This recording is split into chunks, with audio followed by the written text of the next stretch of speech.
사고도 진심 어린 사고도 아니다 이런 생각이 듭니다. 그래서 불행히도 8번째 낙마자가 되지 않겠냐 이런 생각이 듭니다.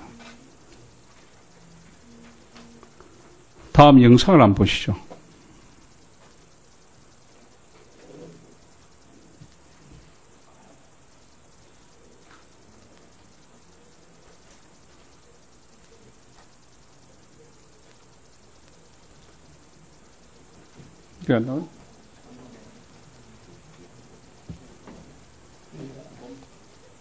입니다. 이 자료에 의하면 대구경제는 23년째 여당을 압도적으로 지지하는 대구경제가 전국에서 꼴찌라는 자료를 쉽게 확인할 수 있었던 것입니다. 전국 광역시도의 1인당 지역 내 총생산, 이른바 GRDP라고 불리는 자료입니다.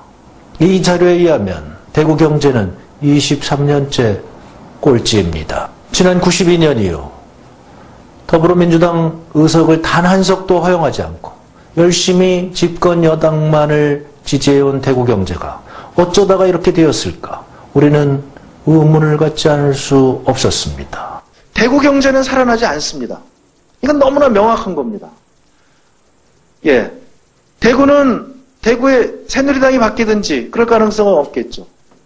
대구 시민들이 바뀌든지 그것도 또 어렵겠죠. 여당을 압도적으로 지지. 후보자기는 뭐 본인이 직접 발언하실까 기억나시겠죠? 네, 단답으로 얘기하십시오. 단답으로. 기억나면 난다, 안 나면 안 난다. 네. 경제학자로서 얘기를 다시 한번 해주기 바랍니다. 집권 여당, 자유한국당, 새누리당 지지했기 때문에 GRDP가 꼴찌입니까? 말씀을 좀 드려도 되겠습니까, 의원님? 짧게 얘기하십시오. 네. 시간이 없으니까. 이제 경쟁이 되어야지 서민 경제에 대해서 서로 경쟁하면서 도움을 드릴 것인데. 그게 아니고 자유한국당 집권 여당을 지지했기 때문에 꼴찌란 말이죠. 아니, 그런 취지가 아닌데요, 지금 이 취지는요. 다시 돌려볼까요, 그러면? 네, 그렇습니다. 지금 자유한국당. 그러면은 다시 한번 보여줄게요. 잘 한번 보여주시죠. GRDP 꼴찌가 대구고 제일 꼴찌고, 그 다음에 광주입니다. 광주는 그러면 민주당, 국민당 지지했기 때문에 꼴찌입니까? 의원님, 이것은 지금 SNS상에서 젊은이들 투표를 독려하기 위한. 어디 관이 그렇게 발언하셨잖아요. 경제력 제대로 얘기하지.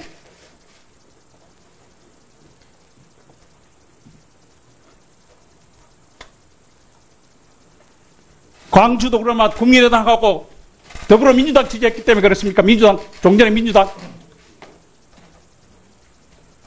경제를 모르는 사람이 얘기할 수는 있다고 생각해요. 경제학자네요. 집권 여당 지지했기 때문에 제한테 꼴찌예요. 대구 시민을 모욕하는 거예요, 당신은. 대구 시민한테 사과하죠.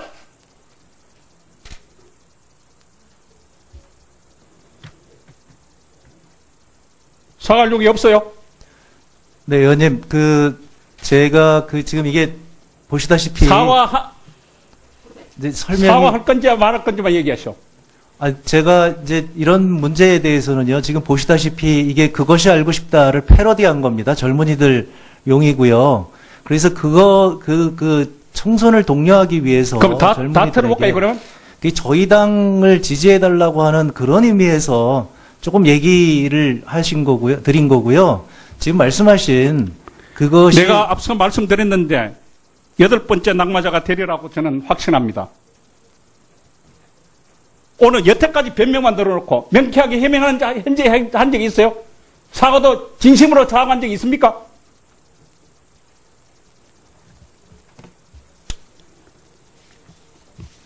존경하는 박재호 의원님 질의에 이렇게 했습니다. 가족들이 장관 침해에 반대하느냐고. 반대합니까? 답변도 안 하시대요. 합니까, 안 합니까? 제가 만일 장관이 지명받았다 그러면은 개인정보라는 이유로 해서 우리 자랑스럽게 생각한다면은 우리 아들, 딸이나 우리 아내가 다 동의해 줬다고 생각합니다.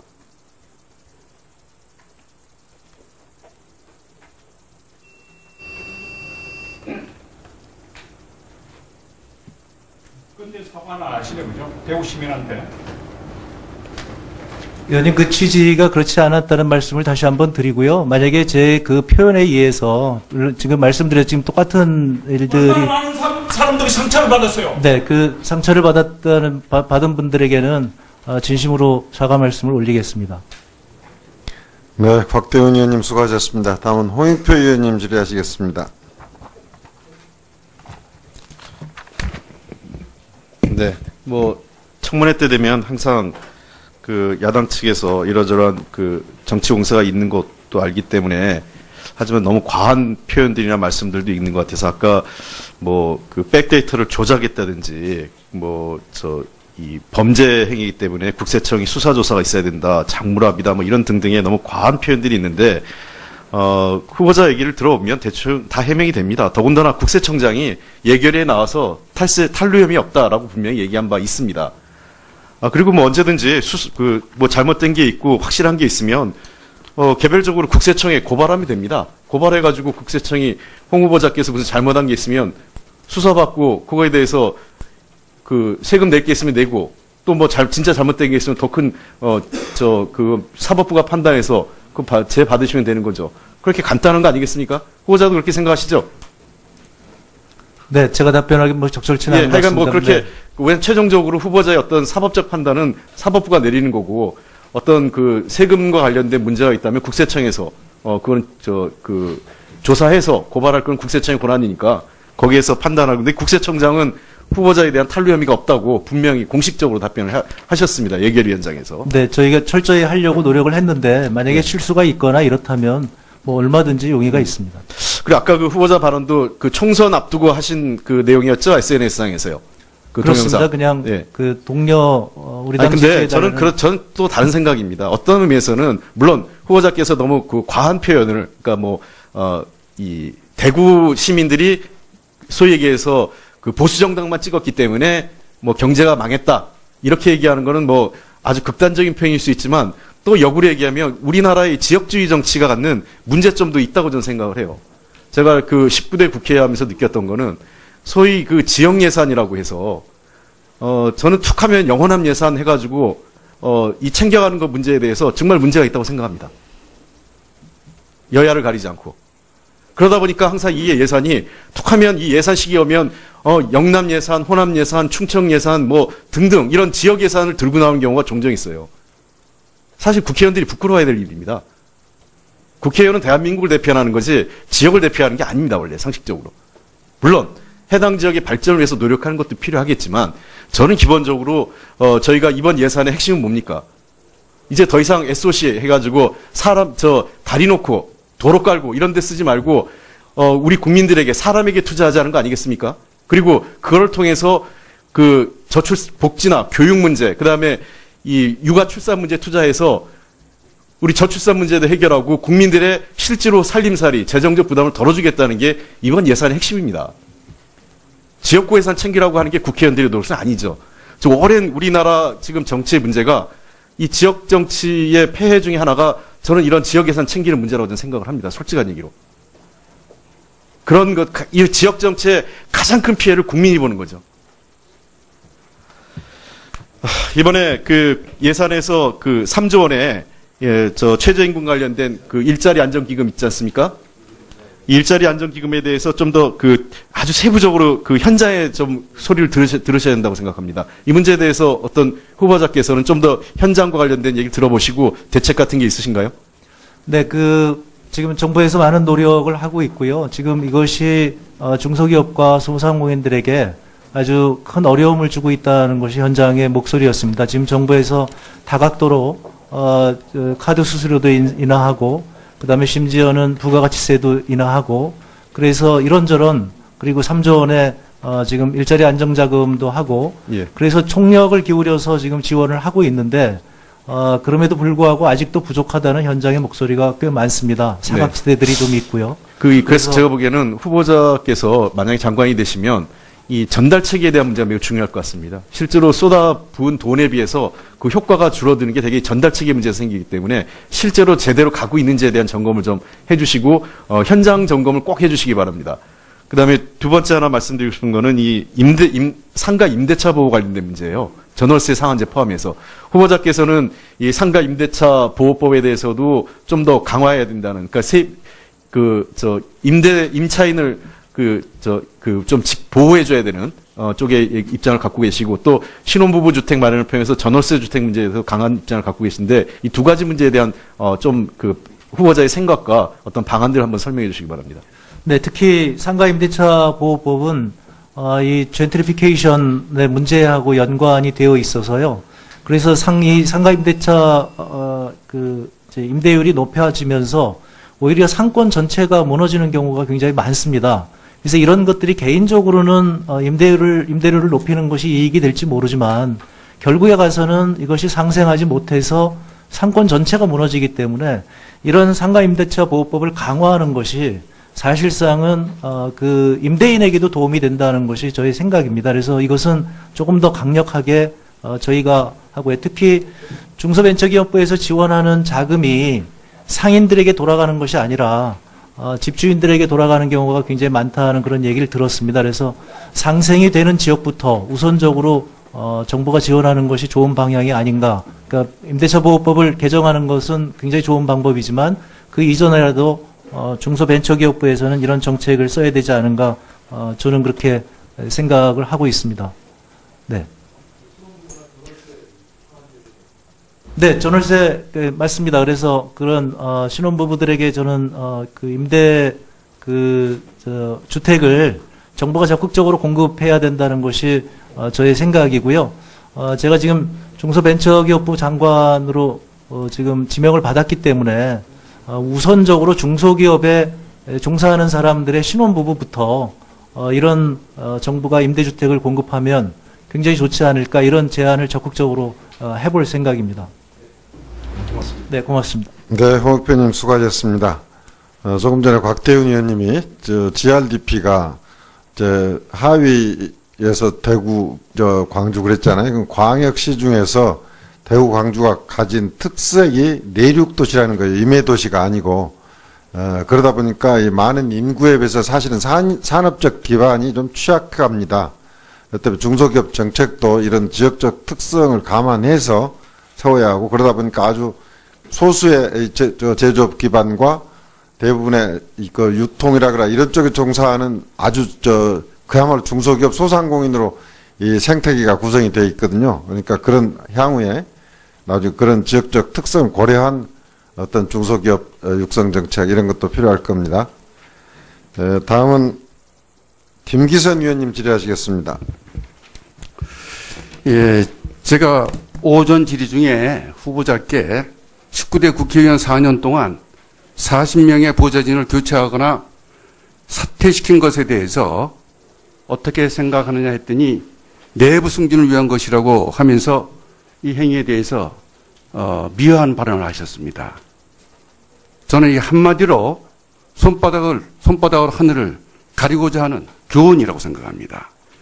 4급 보좌관만 6명을 교체했습니다. 내부 승진을 위해서 교체했다고 하면은 이 보좌관들 전부 내부 승진해서 어디로 갔습니까? 이 자리에 함께한 여야 국회의원 모두 납득할 수 없을 겁니다. 4년간 40명의 보좌진을 교체하고 사퇴시키는 것은 우리 국회 역대 우리 홍종학 후보 새로운 기록을 남겼을 겁니다. 이거를 의원님, 그런 내부 승진 듣는 사람 그럴듯해 보입니다. 그래 교훈으로 이 신성한 청문회장에서 국민들을 기만해서는 안 된다고 생각합니다.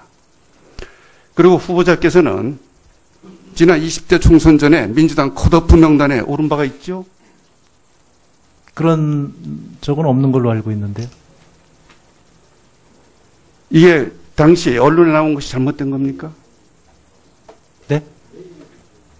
네, 저는 알겠습니다. 기억이 없는데. 그리고 후보자께서는 국회의원 재임 기간 8억 6천만 원의 재산을 갖고 있는 바로 딸이 건보료를 내지 않고 후보자의 피부양자로 되어 있었던 것 알고 계십니까? 의원님, 지금 건강보험료는 제가 이제 그 직장을 그만두면서 저도 알아봤는데요. 지금 건강보험공단에서 자동적으로 모든 재산을 다 지역 가입자의 경우는 계산해서 자동적으로 알겠습니다. 계산이 됩니다. 물론입니다. 네. 재산을 9억 원 이하가 되면은 그 자녀들은 당연히 피부양자가 될 수가 있습니다. 8억 6천만 원의 재산을 가졌기 때문에 건보로 피부양자 자격을 갖고 있는 겁니다. 바로 이 부분이 또 다른 그 쪼개기 증여로 인해 가지고 건보료까지 회피했다는 그런 비판을 받을 수도 소지도 있다. 이거를 말씀드리면서 장관이 되시면은 이런 9억은 아니지만은 거의 법의 취지는 그 9억 이상 되는 사람들은 그 재산이 있으니 그걸로 건강보험료를 내라고 하는 것이 법의 취지입니다. 8억 6천만 원이니까 안 내도 된다.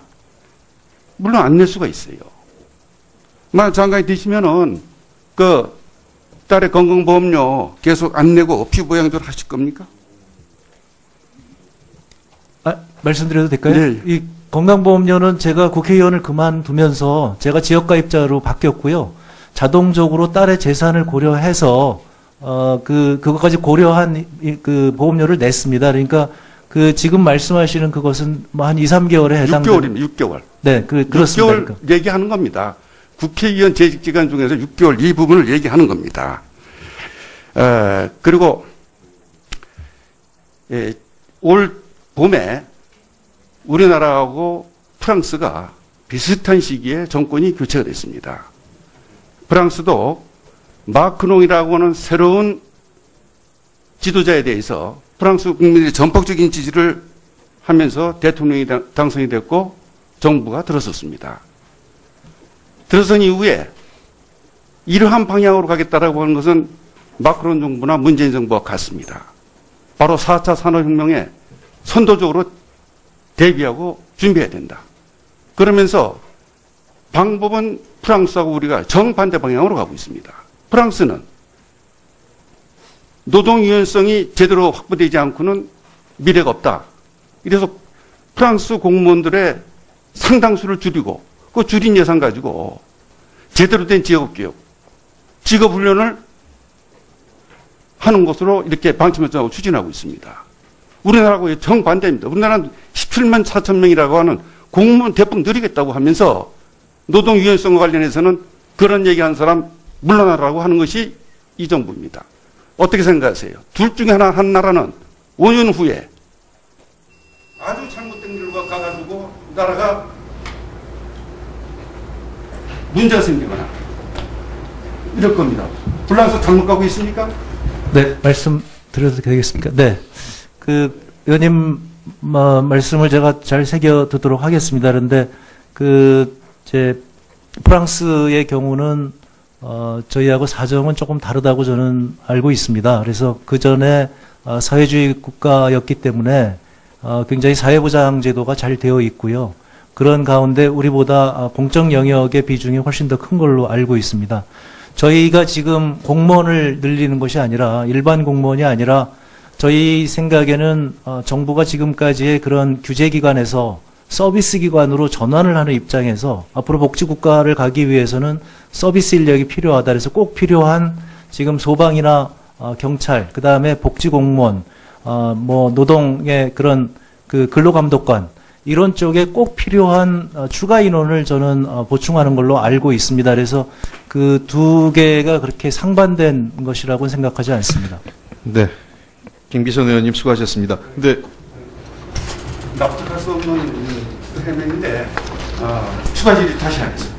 네, 알겠습니다. 그 후보자님 하나 정정하셔야 될 것 같아요. 프랑스가 사회주의 국가는 아니죠? 네, 사회당이 집권했다는 걸 그렇게 표현했습니다. 네. 예. 자, 권칠승 의원님 질의해 주시기 바랍니다.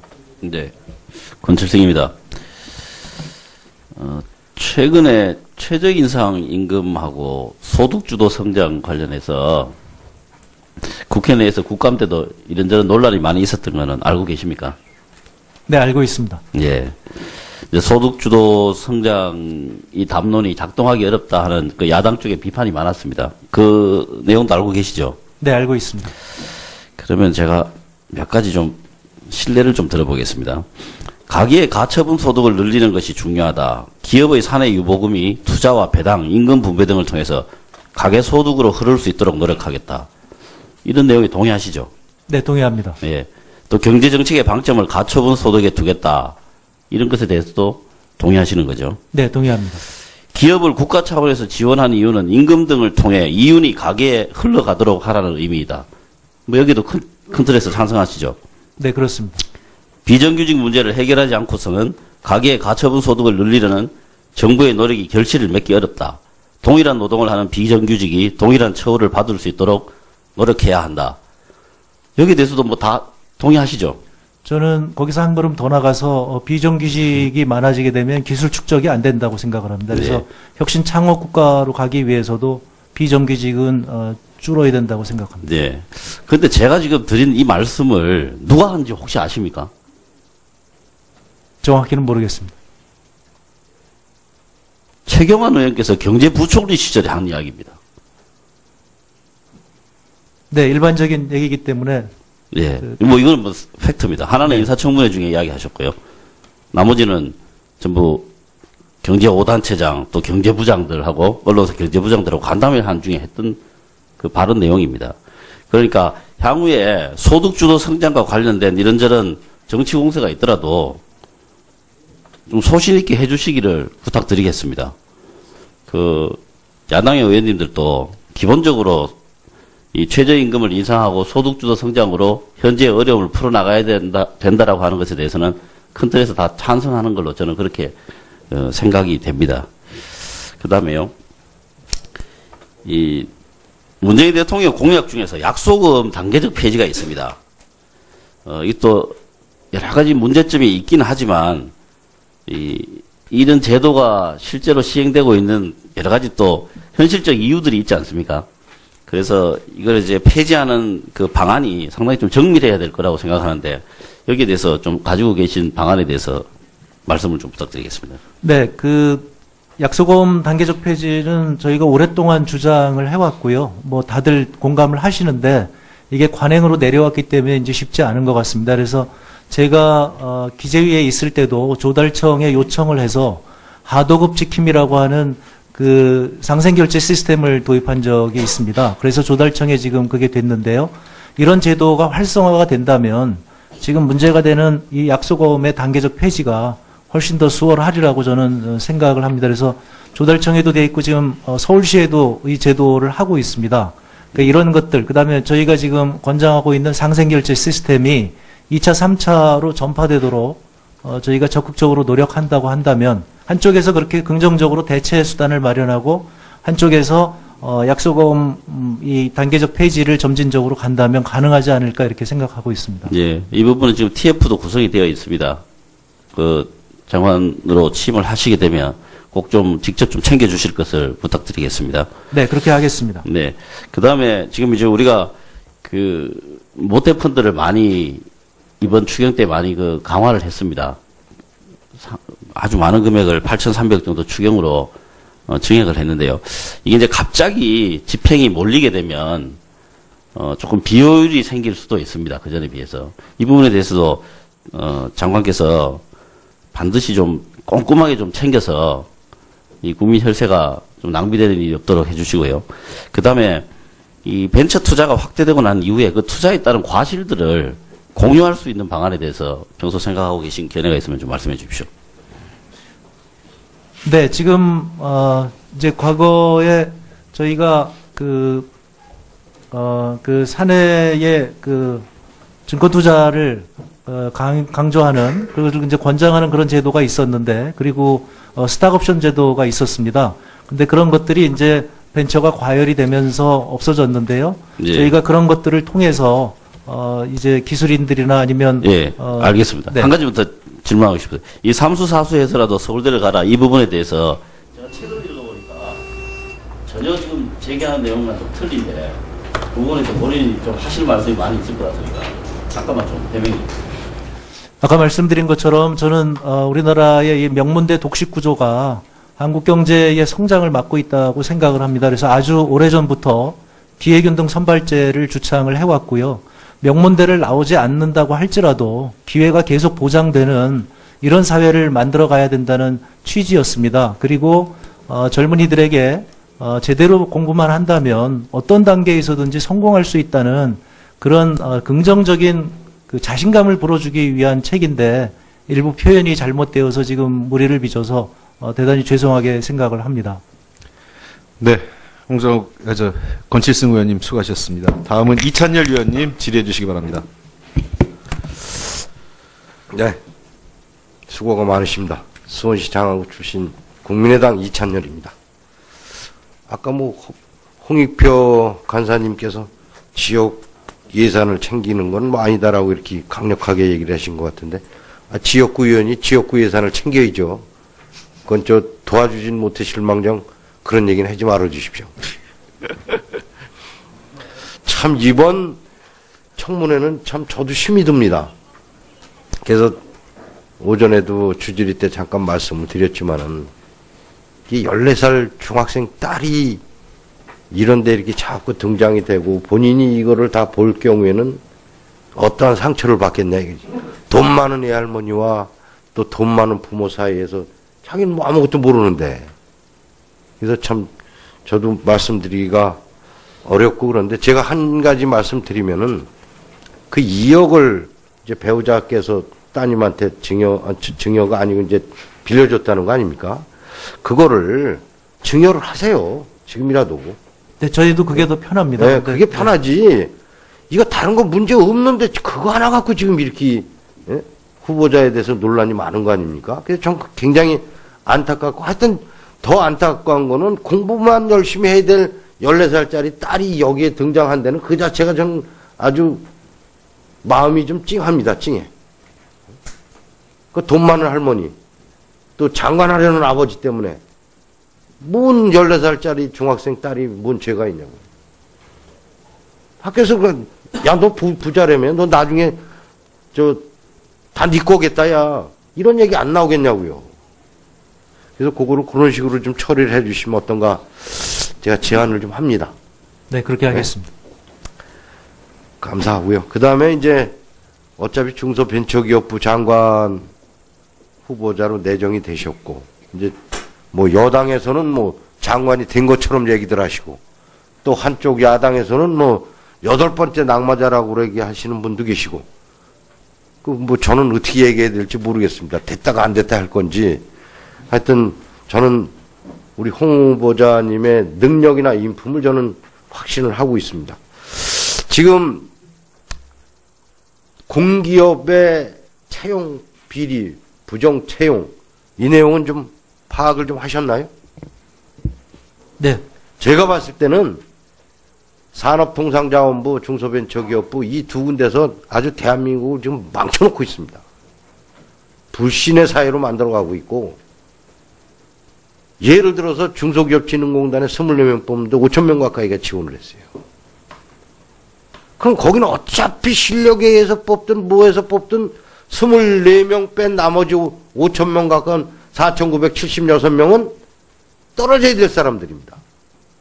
근데 그 부정 채용 비리에서 한두 사람이 끼어 들어가는 게 언론에 공개적으로 발각이 되고 이러다 보니까 나머지 5,000명, 4,976명이 내가 실력으로 떨어진 게 아니라 내 빽이 없어서 떨어졌다고 다 생각하는 거예요.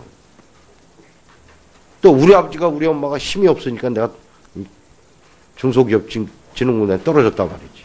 형제는 없습니까? 그냥 쉽게 5,000명 곱하기 2만 명이 24명 뽑는데 그 한두 사람 때문에 이 사회를 모두 불신하게 만들고. 다행히도 이제 대통령께서도 인식을 하고 계시기 때문에 잘 되고 될 거라고 보고 제가 또 오늘 그 공기업 운영에 관한 법안을 기재위에 가서 아까 그래서 부지런히 가느라고 다른 의원님들 말씀 못 들었는데 정말 이거 부정 채용 이거 뿌리 뽑아야 됩니다. 이거 없이는 아까 뭐 GRDP도 얘기하시죠. GRDP, GDP 얘기할 자격도 없는 나라가 됩니다. 꼭 좀 특히 중소벤처기업부에 많다는 것을 이게 지금 발각된 것만 그렇지 수면 밑에 지금 둥둥둥둥 불안해 갖고 사는 사람들 수도 없이 많을 겁니다. 지금 반드시 좀 신경을 써주셔야 되죠. 예? 후보자님. 네, 꼭 그렇게 하겠습니다. 예. 네. 그 다음에 이제 지금 뭐 중소벤처기업부가 지금 처음 이제 창설이 되고 되는데 이 공공기관 구내 식당에까지 대기업 그룹의 이 식당들이 전부 손을 다 뻗고 있어요. 손만 뻗는 게 아니라 아주 몸까지 다 담궈갖고 다 긁어가고 있습니다, 지금. 이거 어떻게 막아야 되냐. 이것도 각별히 좀 관심 있게 봐주셔야 될 것 같고.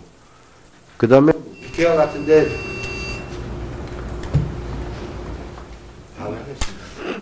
네, 저희가 중소벤처기업부이기 때문에 제가 이 현황은 보고를 못 받았습니다만은 최소한 저희 관련 구내식당만은 중소기업이 들어오도록 하겠습니다. 네, 고맙습니다. 네, 알겠습니다. 네.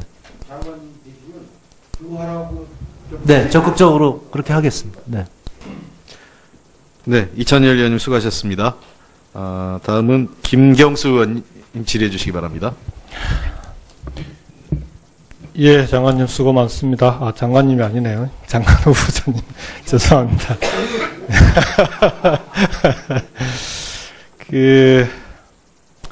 오전 질의 과정에서 이제 정의화 문제라든지, 그 다음에 서울대를 가라라고 하는 체계 문제라든지 이런 부분들은 어느 정도 좀 저는 해명이 됐다고 보고요. 개인적으로 이런 도덕성에 대한 검증은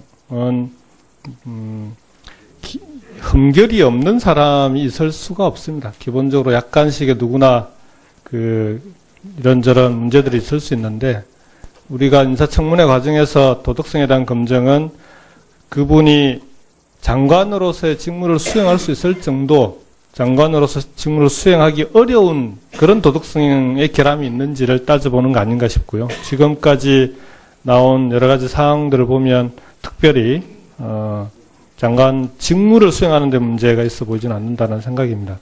그리고 우리 홍정화 후보자의 경우에는 경제학자로서 그리고 시민운동 과정에서 그리고 지난번 19대 국회 그리고 이번 대선 과정에서 여러 가지 정책적인 내용들이라든지 특히 이번 대선 정책 본부장으로서 경선 과정에서 문재인 대통령께서 중소기업부로 왜 전환시키면서까지 중소기업부로 격상시키면서까지 중소기업 벤처 기업에 대해서 적극적으로 정책을 펼치려고 하는지를 누구보다 잘 알고 계시기 때문에 저는 만일 청문회를 통과한다면 누구보다 잘 하실 거다라고 개인적으로는 그렇게 생각합니다. 그래서 좀 이번에는 좀 정책과 관련된 질의를 좀 드리고자 합니다. 지금 중소기업이나 자영업자, 소상공인들이 걱정들이 되게 많은데요. 뭘 제일 걱정하는 것 같습니까? 후보자님? 네, 지금 이제 이 최저임금 이런 문제고요. 그렇죠. 그다음에 최저임금하고 근로시간 단축. 네, 이런 이게 문제. 지금 소위 발등의 불 같은 거거든요. 근데 이제 야당은 우리 이번에 이제 최저임금 대책으로 일자리 안정자금 3조 원 예산으로 편성한 데 대해서 퍼주기 정책이다 이렇게 비판을 하는데 파워포인트 좀 열어주시겠습니까? 최저임금 인상에 대해서도 이것도 퍼주기다 이렇게 얘기를 하는데 실제로 최저임금 인상에 대해서는 지난 대선 과정에서 잠깐 이 자료가 아니고요. 대선 각 당의 최저임금 공약 자료 좀 열어주십시오. 예. 지금 보시면은 더불어민주당, 자유한국당, 국민의당, 바른정당, 정의당 할 것 없이 시기의 차이는 있지만 임기 내 최저임금 1만 원 실현을 다 공약으로 대선 과정에서 주장을 했었습니다. 지금 이제 그걸 실현해 나가는 과정이고요. 그래서 이걸 퍼주기다라고 하는 비판은 적절하지 않다고 보고요. 다음 페이지 좀 부탁드리겠습니다. 그리고 이제 우리나라의 최저임금이 다른 나라에 비해서 좀 1인당 GNI 대비해서는 높다 이런 주장이 있는데 1인당 GNI라고 하는 것은 대기업, 재벌들까지 다 포함된 그런 통계이기 때문에 양극화 상황이 반영이 안 돼 있어서 통계에 오류가 있습니다. 그래서 대부분의 경우에는 평균 임금이나 중위 임금 대비해서 최저임금 수준이 얼마나 되느냐를 비교하는데 지금 OECD 주요국을 비교해 보면 절대 액수로는 16위, 그 다음에 평균 임금 대비로 하면은 18위, 중위 임금 대비로도 15위. 절대 높은 수준이 아니다라고 생각이 들고요. 오히려 최저임금 인상은 세계적으로 선진국들이 추진해 나가는 그런 추세입니다. 그래서 이제 최저임금 인상을 이번에 그 16.4%를 했는데 이게 아무래도 이제 인상률이 높다 보니까 여러 가지 걱정들이 많습니다. 그래서 지난 7월 16일 날 정부에서 76개 대책을 발표하지 않았습니까?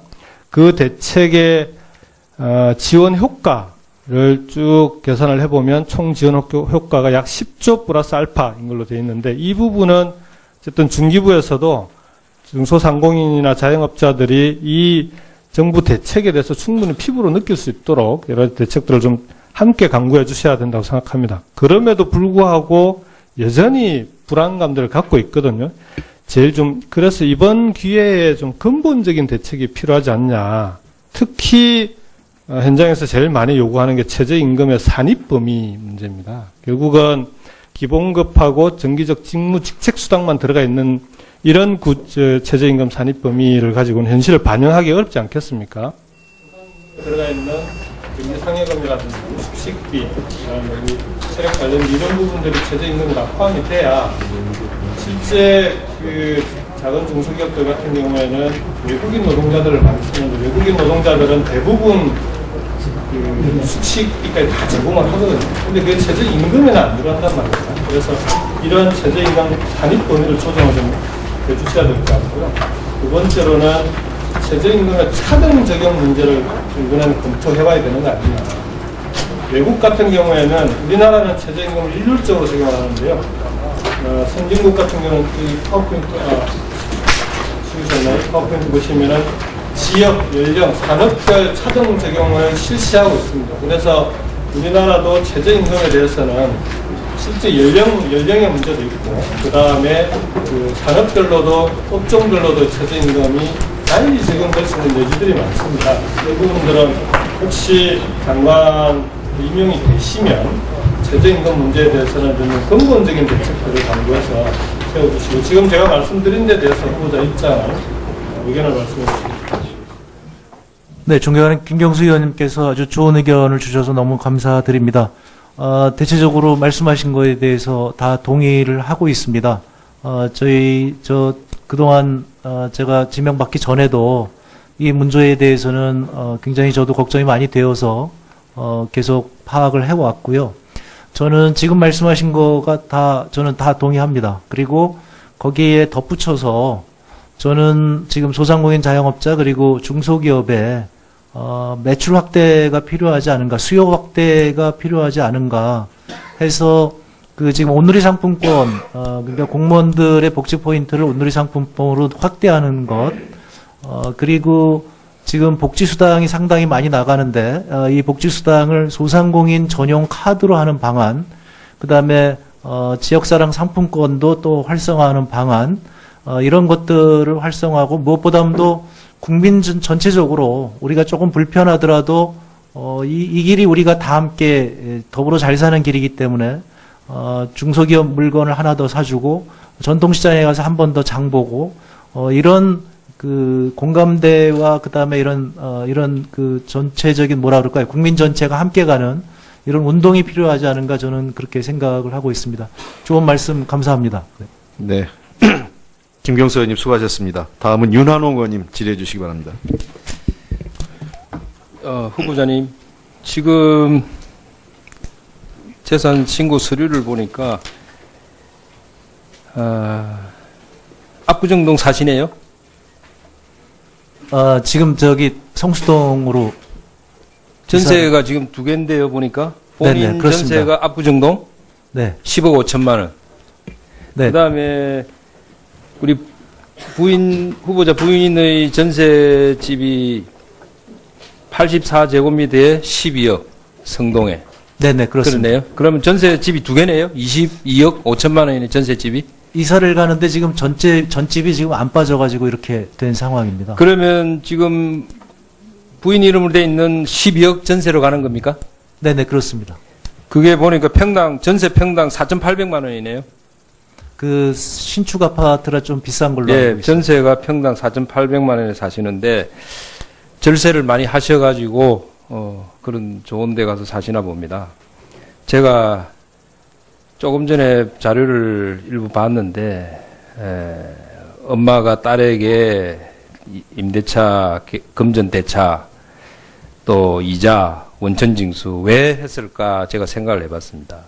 왜 딸과 엄마가 금전 소비대차 계약을 맺고 또 딸이 엄마에게 이자를 납부하고 또 그 이자 소득에 대해서 국세청에 원천징수를 딸 이름으로 했습니다. 그죠? 맞죠? 네, 맞습니다. 왜 그랬을까 생각을 해보니까 딸이 지금 임대소득이 나옵니다. 임대상가에서, 그죠? 네, 그렇습니다. 그러니까 그 임대상가에서 딸 이름으로 나올 임대소득이 1년에 약 5천만 원 가까이 됩니다. 그죠?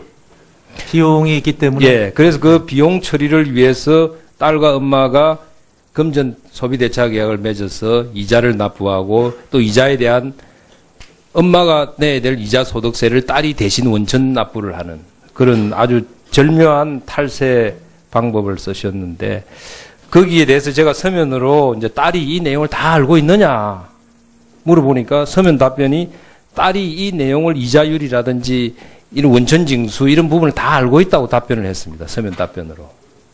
그렇다면은 방금 우리 후보자님께서 그 2억 2천만 원을 딸이 그냥 딸에게 정의한 것으로 처리하겠다 이렇게 답변을 하신 것 같습니다. 그렇습니까? 네, 지금 현재 방식이 저희로서는 아니 그러니까 그렇게 답변하셨습니까? 네, 저희는 그게 예, 더 편한 것 같습니다. 그러면 그 딸하고 상의를 해야 되잖아요. 왜 그걸 일방적으로 하시죠? 아니요, 그게 제가 그러는 겁니다. 이 계약 자체가 엄마가 혼자서 이쪽 저쪽을 다 한 거 아닙니까? 그러면 이건 사실 무효의 계약이에요. 탈세를 위한 건데 그 다음에 자료를 지금 제가 확인해 보니까 지금 재산신고서에 보니까 딸에게 임대차 채무가 5천만 원 있습니다. 제가 이제 청문회 과정에서 확인을 해 보니까 리모델링 비용이라든지 상가의 취득세 관련해서 채무가 5천만 원 발생했다는데 그 자료는 없습니다. 지금 내가 은행 정빙 자료 그 부분은 일체 보지를 못했고 두 번째는 또 상가에서 나오는 임대차 소득에 대한 금융 자료는 지금 보지를 못했습니다. 그래서 자료가 여전히 제대로 제공되고 있지 않다. 그런 말씀을 제가 드리고 싶고. 의원님 말씀 좀 해명 좀 해도 예, 되겠습니까? 아니 끝나고 나서 하십시오. 시간이 없으니까. 네네. 끝나고 나서 하세요. 시간 충분히 있으니까. 그 다음에 아까 최저임금과 관련한 여러분 답변에 사실은 최저임금 올리는 데 대해서 뭐 누구나 뭐 반대하지 않는 거 아니냐 하는데 뭐 저 동의합니다. 그러나 지금 문제가 되는 건 너무 급격하게 올리는 것에 대한 것이 문제지. 지금 포인트가 계속 빗나가는 거예요. 그죠? 우리 장관 후보께서 절세를 했다는 것에 대해서 탓하는 게 아닙니다. 그동안의 말씀하셨던 부분과 지금 행동이 안 맞기 때문에 말씀하시는 거고, 최저임금도 마찬가지입니다. 소득주도 성장을 위해서 최저임금을 올리면 가계소득이 늘어나서 내수 활성화되고 경제성장한다 해서 최저임금을 올린 것이고, 근데 그것을 너무 과격하게 올리다 보니까 정작 피해를 보는 것이 중소기업이라는 거죠. 현장에서. 그러니까 정책의 부작용이 나타나는 겁니다. 그 부작용을 또 메우기 위해서 세금으로 또 그 보전을 해주겠다는 거예요. 지금 중소기업 중앙회에서 말하는 내년도 부담이 자기들 추산으로 15조 2천억입니다. 그런데 세금으로 지금 3조는 메워주겠다는 겁니다. 잘못된 정책을 가지고 계속 메워 나가기 위해서 계속 잘못된 정책을 계속 가져와야 되는 겁니다. 거짓말을 한번 했는데 그거를 방어하기 위해서 계속해서 거짓말을 끌고 와야 되는 그런 현상이 지금 생기는 거예요. 저는 후보자께도 말씀드리는 거예요. 아까도 말씀드린 2억 2천을 정해세를 냈으면 지금 이렇게 복잡하게 서투르게 전개가 안 되지 않습니까? 그거를 엄마가 딸에게 돈 빌려줬다고 서류를 만들어버리는 과정에서 계속해서 거짓말을 합리화하기 위해서 또는 국민들이 받아들일 수 없는 부분을 합리화하기 위해서 계속 추가적인 불합리한 부분이 계속 들어오는 거예요. 최저임금도 저는 마찬가지라고 봅니다. 지금 중소기업을 대변해야 될 입장 아닙니까? 그죠? 그런데 지금 최저임금을 이렇게 급격하게 올리는 것을 좋은 정책이다 하고 답변을 하시는 후보자께서 어떻게 중소기업을 대변할 수 있겠느냐. 심히 걱정이 됩니다. 자, 답변을 하십시오. 네. 존경하는 윤한원 의원께서 말씀하신 거에 상당한 일리가 있다고 생각을 합니다. 그래서 제가 생각하는 것을 좀 말씀을 드리겠습니다. 일단 지금 이 5천만 원 채무는 보증금 채무입니다. 그래서 보증금이 지금 2억이 들어와 있기 때문에 그 4분의 1에 해당하는 5천만 원이고요. 리모델링 비용은 그거는 공동으로 하는 겁니다. 그래서 사업자 계정에서 다 처리를 한 다음에 연말에 회계 처리가 끝난 다음에 돈이 남으면 셋이 배당을 하고, 만약에 적자가 나면 그 다음에 배당을 하지 않습니다. 그런데 작년도에는 이게 비용이 많이 들어갔기 때문에 배당이 없었다는 말씀을 드리고요. 지금 최저임금과 말씀 관련해서는 의원님 말씀에 저도 문제가 있다는, 지금 이게 급격하게 인상해서 소상공인 자영업자들이 부담이 된다는 것에 대해서 동의한다는 말씀을 이미 앞에서 드렸는데요. 한쪽에서 본다면 이런 측면이 있다고 생각을 합니다. 그러니까 지난 4, 5년간 우리가 최저임금을 조금 더 올렸다면 지금 이렇게 급하게 올릴 필요가 없는 건데, 지난 4, 5년간 최저임금 인상률이 상대적으로 낮았기 때문에 그 낮은 것을 다른 것과 이렇게 맞추기 위해서 좀 높였다, 이렇게 저는 파악하고 있습니다. 그래서 그런 측면이 몇 년간 걸쳐서 제대로 오르지 못했던 최저임금위원회에서도 바로 그런 취지에서 많이 올리지 않았나 생각을 하고요. 그런데 의원님 말씀하신 대로 지금 중소기업이나 소상공인 쪽에는 큰 피해가 예상되기 때문에 저희가 특히 중소벤처기업부가 적극 나서서 그 피해를 최소화하는 것이 의원님 말씀대로 필요하다고 생각을 합니다. 네, 고맙습니다. 여러 위원님들이 최저임금의 급격한 인상과 관련된 문제점을 제기하고 계시는데, 중소벤처기업부 장관 후보자로서는 사실 이 문제가 실제 중소기업 소상공인들한테 어떤 영향을 미치는가를 사실 정확히 파악해야 한다고 봅니다. 이 문제는 고용노동부가 사실은 지금 중부처로 돼 있고, 3조 원의 임금보전기금도 고용부에 편성이 되어 있지만, 자, 보십시오. 최저임금의 임금이라고 하는 것은 근로자를 고용한 고용주가 납부해야 하잖아요. 최저임금이든 어떤 임금이든지. 그런데 이 고용주가 납부해야 할 임금을 정부 세금으로 내준다는 건 그건 근로자를 지원해 주는 겁니까?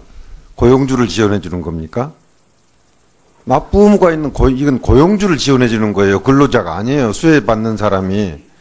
그렇기 때문에 근본적으로 문제가 있고, 그런데 또 지원을 받는다는 고용주들도 그렇게 16.4% 이렇게 급격하게 올리는 것을 원하지가 않습니다. 가서 만나보세요. 그래서 이 문제, 우리가 근로자들의 소득 보전을 해주고, 특히 하위 분이 소득 근로자들을 지원해준다는 것에 대해서 지금 문제 제기를 하고 반대하는 의견이 아니단 말이죠. 그게 어떤 정책이든지 타겟이 분명히 돼야 하는데, 이것은 겉으로 내세우는 타겟하고 실제 혜택을 받는 사람이 다르단 말이에요. 그리고 어떠한 개혁도 시장이 감내를 못하면 결국 부작용이 훨씬 더 커지는 겁니다. 그러니까 그게 적절하게 시장에 어떤 영향을 미칠 것인가, 그리고 그로 인해서 수혜를 받는 사람이 누구고 부담을 지는 사람이 어떤 것인가를 명확히 해야 그 정책이 성공을 하는 것이거든요.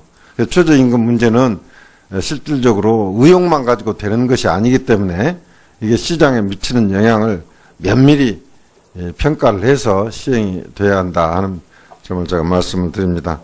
윤한호 의원님 수고하셨습니다. 다음은 김병관 의원님 질의하시겠습니다. 네, 성남 분당갑 출신 김병관입니다. 오전부터 계속 이제 모녀간 금전대차 관련해서 논란이 있었는데, 지금 이제 자료를 확인해보니까 정상적으로 정산을 해서 연말에 이자 지급한 내역은 확인이 됩니다. 그래서 이 부분은 후보가 이제 오전에 말씀하신 대로 불법 요소는 없고 충분히 소명이 된 걸로 보여지는 것 같습니다. 자료를 보고 말씀을 드릴까요? 자료를 좀 띄워주시겠어요? 우리 후보님 그 9988 용어 잘 아시죠? 네, 알고 있습니다. 기업 수의 99%, 고용의 88%를 중소기업에서 고용한다는 의미입니다. 이 자료를 사고도 진심 어린 사고도 아니다 이런 생각이 듭니다. 그래서 불행히도 8번째 낙마자가 되지 않겠냐 이런 생각이 듭니다. 다음 영상을 한번 보시죠.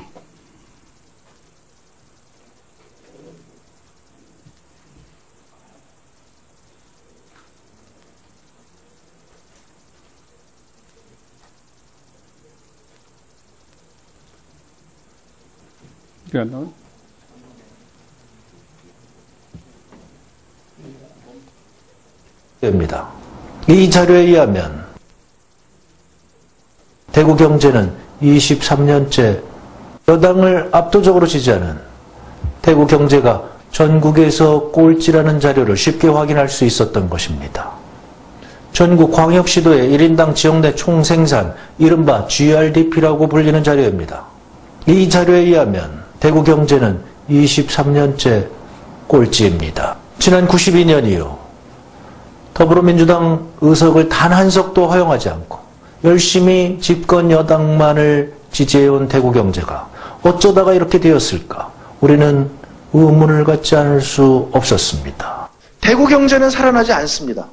이건 너무나 명확한 겁니다. 예, 대구에 새누리당이 바뀌든지 그럴 가능성은 없겠죠. 대구 시민들이 바뀌든지 그것도 또 어렵겠죠. 여당을 압도적으로 지지. 후보 얘기는 뭐 본인이 직접 발언하실까 기억나시겠죠? 네, 단답으로 얘기하십시오. 단답으로. 기억나면 난다, 안 나면 안 난다. 네.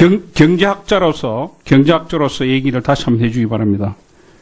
집권 여당, 자유한국당, 새누리당 지지했기 때문에 GRDP가 꼴찌입니까? 말씀을 좀 드려도 되겠습니까, 의원님? 짧게 얘기하십시오. 네. 시간이 없으니까. 이제 경쟁이 되어야지 서민 경제에 대해서 서로 경쟁하면서 도움을 될 것인데. 그게 아니고 자유한국당 집권 여당을 지지했기 때문에 꼴찌란 말이죠. 아니, 그런 취지가 아닌데요, 지금 이 취지는요. 다시 돌려볼까요, 그러면? 네, 그렇습니다. 지금 자유한국당. 그러면은 다시 한번 보여줄게요. 잘 한번 보여주시죠. GRDP 꼴찌가 대구고 제일 꼴찌고, 그 다음에 광주입니다. 광주는 그러면 민주당, 국민당 지지했기 때문에 꼴찌입니까? 의원님, 이것은 지금 SNS 상에서 젊은이들 투표를 독려하기 위한. 어디 관이 그렇게 발언하셨잖아요. 경제학 제대로 얘기하지.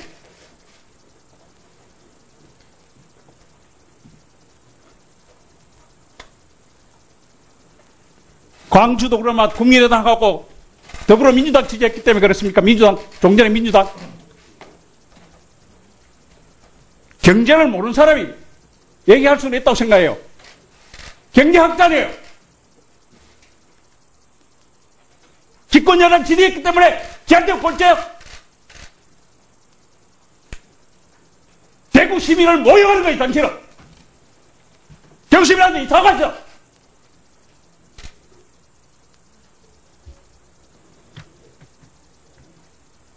사과할 용이 없어요.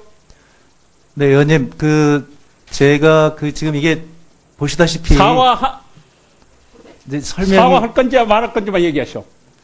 제가 이제 이런 문제에 대해서는요, 지금 보시다시피 이게 그것이 알고 싶다를 패러디한 겁니다. 젊은이들 용이고요. 그래서 청소를 독려하기 위해서. 그럼 다 들어볼까요, 그러면? 저희 당을 지지해달라고 하는 그런 의미에서 조금 얘기를 드린 거고요. 지금 말씀하신 그것이. 내가 앞서 말씀드렸는데, 8번째 낙마자가 되리라고 저는 확신합니다. 오늘 여태까지 변명만 들어놓고 명쾌하게 해명하는 현재 한 적이 있어요? 사과도 진심으로 사과한 적이 있습니까?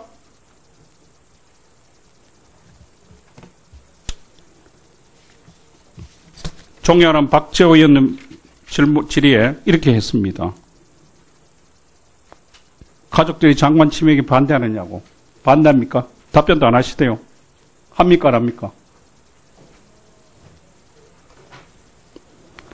제가 만일 장관이 지명받았다 그러면은 개인정보라는 이유로 해서 우리 자랑스럽게 생각한다면은 우리 아들, 딸이나 우리 아내가 다 동의해 줬다고 생각합니다.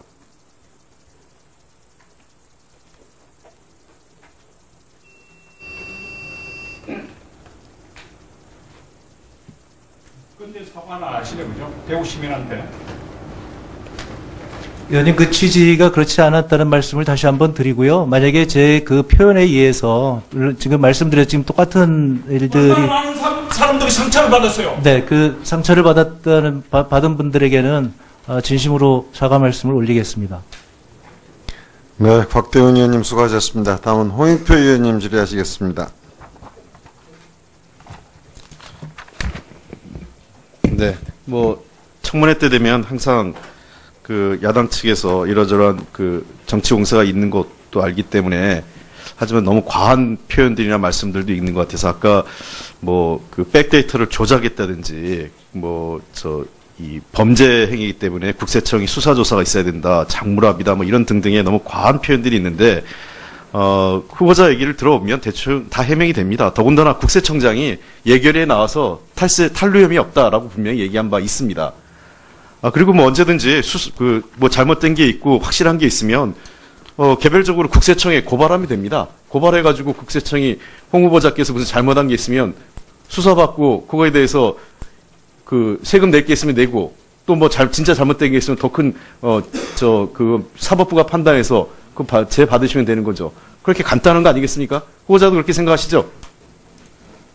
네, 제가 답변하기 뭐 적절치는 않은 것 하여간 뭐 같습니다. 그렇게 왜 최종적으로 후보자의 어떤 사법적 판단은 사법부가 내리는 거고 어떤 그 세금과 관련된 문제가 있다면 국세청에서 그건 그 조사해서 고발할 건 국세청의 권한이니까 거기에서 판단하고 근데 국세청장은 후보자에 대한 탈루 혐의가 없다고 분명히 공식적으로 답변을 하셨습니다. 예결위원장에서. 네, 저희가 철저히 하려고 노력을 했는데 만약에 실수가 있거나 이렇다면 뭐 얼마든지 용의가 있습니다.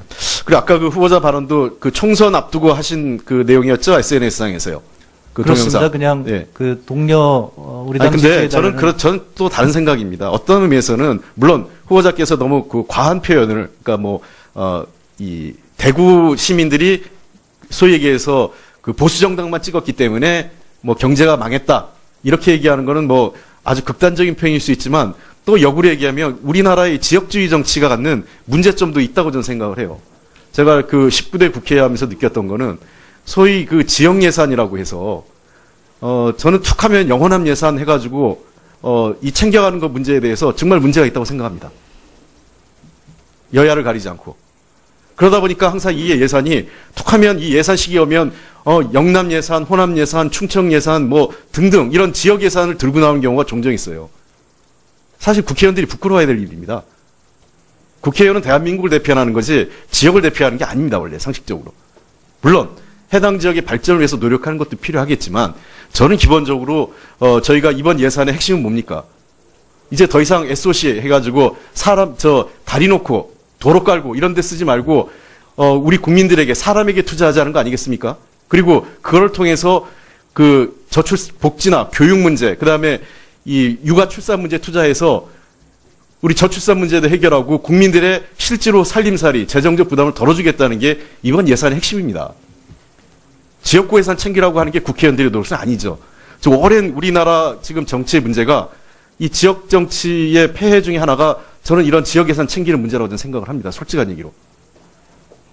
그런 이 지역 정치의 가장 큰 피해를 국민이 보는 거죠. 이번에 그 예산에서 그 3조 원에 최저임금 관련된 그 일자리 안정기금 있지 않습니까? 이 일자리 안정기금에 대해서 좀 더 아주 세부적으로 그 현장에 좀 소리를 들으셔야 된다고 생각합니다. 이 문제에 대해서 어떤 후보자께서는 좀 더 현장과 관련된 얘기를 들어보시고 대책 같은 게 있으신가요?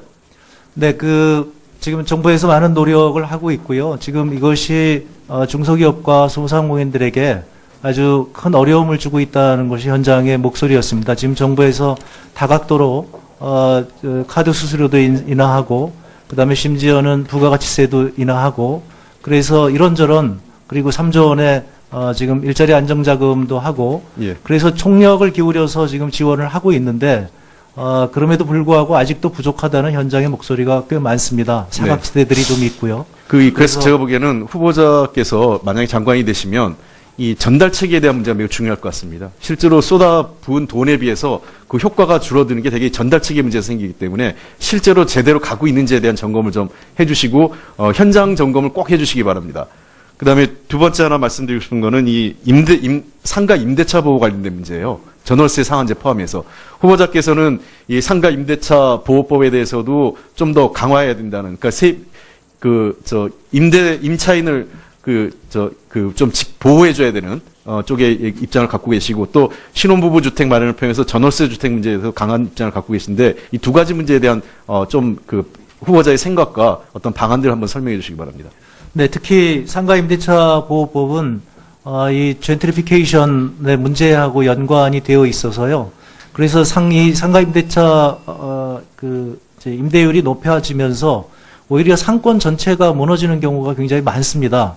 그래서 이런 것들이 개인적으로는 임대료를 높이는 것이 이익이 될지 모르지만 결국에 가서는 이것이 상생하지 못해서 상권 전체가 무너지기 때문에 이런 상가 임대차 보호법을 강화하는 것이 사실상은 임대인에게도 도움이 된다는 것이 저의 생각입니다. 그래서 이것은 조금 더 강력하게 저희가 하고요. 특히 중소벤처기업부에서 지원하는 자금이 상인들에게 돌아가는 것이 아니라 집주인들에게 돌아가는 경우가 굉장히 많다는 그런 얘기를 들었습니다. 그래서 상생이 되는 지역부터 우선적으로 정부가 지원하는 것이 좋은 방향이 아닌가. 그러니까 임대차 보호법을 개정하는 것은 굉장히 좋은 방법이지만 그 이전에라도 중소벤처기업부에서는 이런 정책을 써야 되지 않은가, 저는 그렇게 생각을 하고 있습니다. 네. 네, 전월세 맞습니다. 그래서 그런 신혼부부들에게 저는 주택을 정부가 적극적으로 공급해야 된다는 것이 저의 생각이고요. 제가 지금 중소벤처기업부 장관으로 지금 지명을 받았기 때문에 우선적으로 중소기업에 종사하는 사람들의 신혼부부부터 이런 정부가 임대주택을 공급하면 굉장히 좋지 않을까, 이런 제안을 적극적으로 해볼 생각입니다. 네, 고맙습니다. 네, 홍익표님 수고하셨습니다. 조금 전에 곽태훈 의원님이 GRDP가 하위에서 대구, 광주 그랬잖아요. 그럼 광역시 중에서 대구, 광주가 가진 특색이 내륙도시라는 거예요. 임해도시가 아니고. 그러다 보니까 이 많은 인구에 비해서 사실은 산업적 기반이 좀 취약합니다. 그때 중소기업 정책도 이런 지역적 특성을 감안해서 세워야 하고, 그러다 보니까 아주 소수의 제조업 기반과 대부분의 유통이라거나 이런 쪽에 종사하는 아주 그야말로 중소기업 소상공인으로 이 생태계가 구성이 되어 있거든요. 그러니까 그런 향후에 나중에 그런 지역적 특성을 고려한 어떤 중소기업 육성 정책 이런 것도 필요할 겁니다. 다음은 김기선 의원님 질의하시겠습니다. 예, 제가 오전 질의 중에 후보자께 19대 국회의원 4년 동안 40명의 보좌진을 교체하거나 사퇴시킨 것에 대해서 어떻게 생각하느냐 했더니 내부 승진을 위한 것이라고 하면서 이 행위에 대해서 미화한 발언을 하셨습니다. 저는 이 한마디로 손바닥으로 하늘을 가리고자 하는 교훈이라고 생각합니다. 4급 보좌관만 6명을 교체했습니다. 내부 승진을 위해서 교체했다고 하면은 이 보좌관들 전부 내부 승진해서 어디로 갔습니까? 이 자리에 함께한 여야 국회의원 모두 납득할 수 없을 겁니다. 4년간 40명의 보좌진을 교체하고 사퇴시키는 것은 우리 국회 역대 우리 홍종학 후보 새로운 기록을 남겼을 겁니다. 이거를 의원님, 그런 내부 승진 듣는 사람 그럴듯해 보입니다. 그래 교훈으로 이 신성한 청문회장에서 국민들을 기만해서는 안 된다고 생각합니다. 그리고 후보자께서는 지난 20대 총선 전에 민주당 컷오프 명단에 오른 바가 있죠. 그런 적은 없는 걸로 알고 있는데요. 이게 당시 언론에 나온 것이 잘못된 겁니까? 네? 네, 저는 알겠습니다. 기억이 없는데. 그리고 후보자께서는 국회의원 재임 기간 8억 6천만 원의 재산을 갖고 있는 바로 딸이 건보료를 내지 않고 후보자의 피부부양자로 되어 있었던 것 알고 계십니까? 의원님, 지금 건강보험료는 제가 이제 그 직장을 그만두면서 저도 알아봤는데요. 지금 건강보험공단에서 자동적으로 모든 재산을 다 지역 가입자의 경우는 계산해서 자동적으로 알겠습니다. 계산이 됩니다. 물론입니다. 네. 재산을 9억 원 이하가 되면은 그 자녀들은 당연히 피부양자가 될 수가 있습니다. 8억 6천만 원의 재산을 가졌기 때문에 건보로 피부양자 자격을 갖고 있는 겁니다. 바로 이 부분이 또 다른 쪼개기 증여로 인해 가지고 건보료까지 회피했다는 그런 비판을 받을 수도 소지도 있다. 이거를 말씀드리면서 장관이 되시면은 이런 9억은 아니지만은 거의 법의 취지는 그 9억 이상 되는 사람들은 그 재산이 있으니 그걸로 건강보험료를 내라고 하는 것이 법의 취지입니다. 8억 6천만 원이니까 안 내도 된다. 물론 안 낼 수가 있어요. 만약 장관이 되시면은 딸의 건강보험료 계속 안 내고 피부양자를 하실 겁니까? 말씀드려도 될까요? 네. 이 건강보험료는 제가 국회의원을 그만두면서 제가 지역가입자로 바뀌었고요. 자동적으로 딸의 재산을 고려해서 그것까지 고려한 그 보험료를 냈습니다. 그러니까 지금 말씀하시는 그것은 뭐 한 2, 3개월에 해당되는 6개월입니다. 6개월. 네, 그렇습니다. 6개월 그러니까. 얘기하는 겁니다. 국회의원 재직 기간 중에서 6개월 이 부분을 얘기하는 겁니다.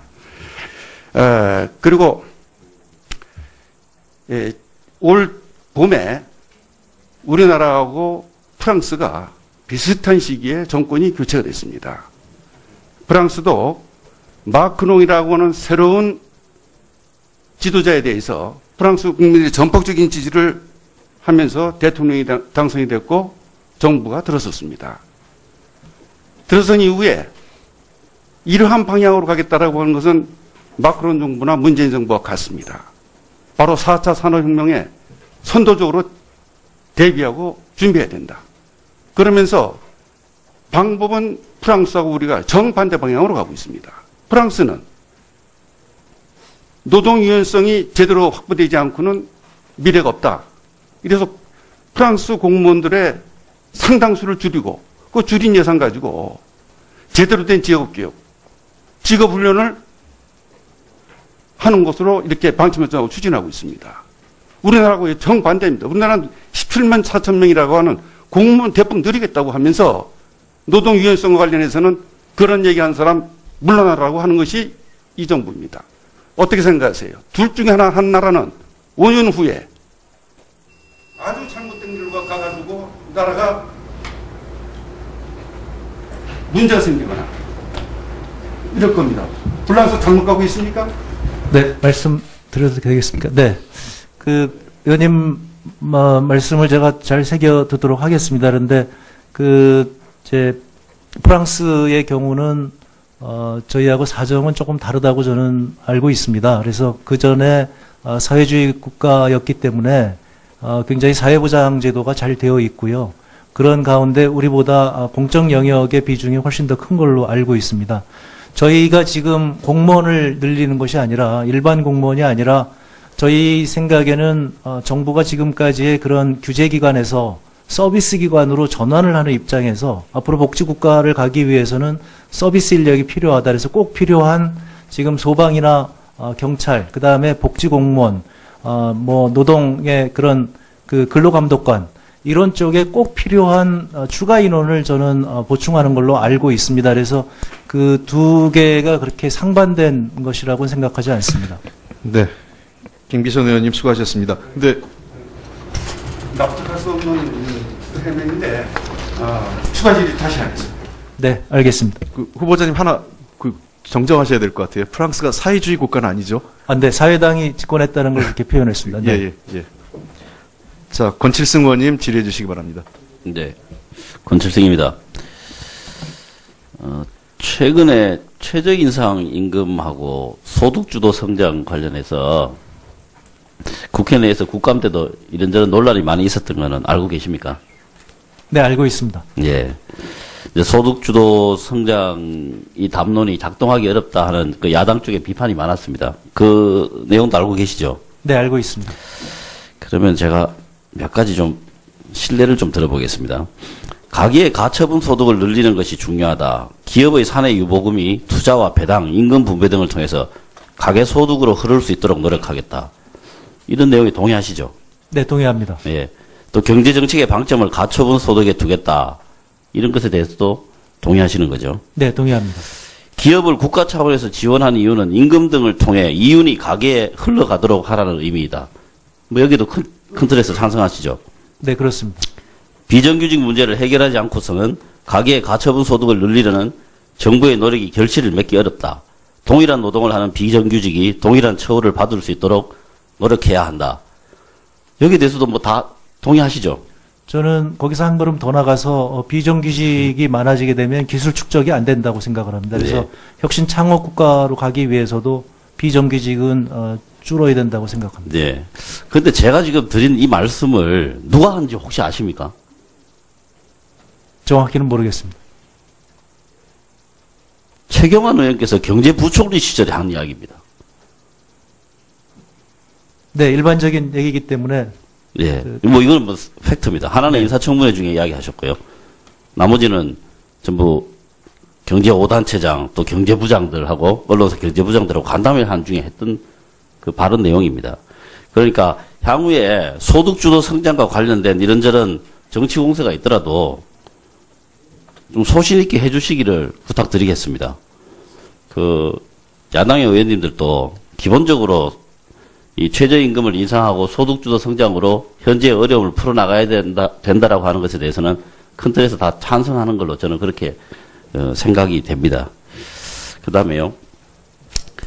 이 문재인 대통령 공약 중에서 약소금 단계적 폐지가 있습니다. 이 또 여러 가지 문제점이 있긴 하지만 이런 제도가 실제로 시행되고 있는 여러 가지 또 현실적 이유들이 있지 않습니까? 그래서 이걸 이제 폐지하는 그 방안이 상당히 좀 정밀해야 될 거라고 생각하는데 여기에 대해서 좀 가지고 계신 방안에 대해서 말씀을 좀 부탁드리겠습니다. 네, 그 약소금 단계적 폐지는 저희가 오랫동안 주장을 해왔고요. 뭐 다들 공감을 하시는데 이게 관행으로 내려왔기 때문에 이제 쉽지 않은 것 같습니다. 그래서 제가 기재위에 있을 때도 조달청에 요청을 해서 하도급 지킴이라고 하는 그 상생결제 시스템을 도입한 적이 있습니다. 그래서 조달청에 지금 그게 됐는데요. 이런 제도가 활성화가 된다면 지금 문제가 되는 이 약소금의 단계적 폐지가 훨씬 더 수월하리라고 저는 생각을 합니다. 그래서 조달청에도 돼 있고 지금 서울시에도 이 제도를 하고 있습니다. 그러니까 이런 것들, 그다음에 저희가 지금 권장하고 있는 상생결제 시스템이 2차, 3차로 전파되도록 저희가 적극적으로 노력한다고 한다면 한쪽에서 그렇게 긍정적으로 대체 수단을 마련하고 한쪽에서 약소금 이 단계적 폐지를 점진적으로 간다면 가능하지 않을까 이렇게 생각하고 있습니다. 예, 이 부분은 지금 TF도 구성이 되어 있습니다. 그 장관으로 취임을 하시게 되면 꼭 좀 직접 좀 챙겨주실 것을 부탁드리겠습니다. 네, 그렇게 하겠습니다. 네, 그 다음에 지금 이제 우리가 그 모태 펀드를 많이 이번 추경 때 많이 그 강화를 했습니다. 아주 많은 금액을 8,300 정도 추경으로 증액을 했는데요. 이게 이제 갑자기 집행이 몰리게 되면 조금 비효율이 생길 수도 있습니다. 그 전에 비해서 이 부분에 대해서도 장관께서 반드시 좀 꼼꼼하게 좀 챙겨서 이 국민 혈세가 좀 낭비되는 일이 없도록 해주시고요. 그 다음에 이 벤처 투자가 확대되고 난 이후에 그 투자에 따른 과실들을 공유할 수 있는 방안에 대해서 평소 생각하고 계신 견해가 있으면 좀 말씀해 주십시오. 네, 지금 이제 과거에 저희가 그 사내의 그 증권 투자를 강조하는, 그리고 이제 권장하는 그런 제도가 있었는데, 그리고 스탁옵션 제도가 있었습니다. 근데 그런 것들이 이제 벤처가 과열이 되면서 없어졌는데요. 예. 저희가 그런 것들을 통해서 이제 기술인들이나 아니면 예, 알겠습니다. 네. 한 가지만 더 질문하고 싶어요. 이 삼수사수해서라도 서울대를 가라 이 부분에 대해서 제가 책을 읽어보니까 전혀 지금 제기하는 내용과 좀 틀린데 그 부분에 좀 본인이 좀 하실 말씀이 많이 있을 것 같으니까 잠깐만 좀 대명해 주세요. 아까 말씀드린 것처럼 저는 우리나라의 이 명문대 독식 구조가 한국 경제의 성장을 막고 있다고 생각을 합니다. 그래서 아주 오래전부터 기회균등 선발제를 주창을 해왔고요. 명문대를 나오지 않는다고 할지라도 기회가 계속 보장되는 이런 사회를 만들어 가야 된다는 취지였습니다. 그리고 젊은이들에게 제대로 공부만 한다면 어떤 단계에서든지 성공할 수 있다는 그런 긍정적인 그 자신감을 불어주기 위한 책인데 일부 표현이 잘못되어서 지금 무리를 빚어서 대단히 죄송하게 생각을 합니다. 네. 권칠승 의원님 수고하셨습니다. 다음은 이찬열 의원님 질의해 주시기 바랍니다. 네. 수고가 많으십니다. 수원시 장안구 출신 국민의당 이찬열입니다. 아까 홍익표 간사님께서 지역 예산을 챙기는 건 아니다라고 이렇게 강력하게 얘기를 하신 것 같은데, 지역구 의원이 지역구 예산을 챙겨야죠. 그건 도와주진 못해 실망정 그런 얘기는 하지 말아 주십시오. 참 이번 청문회는 참 저도 힘이 듭니다.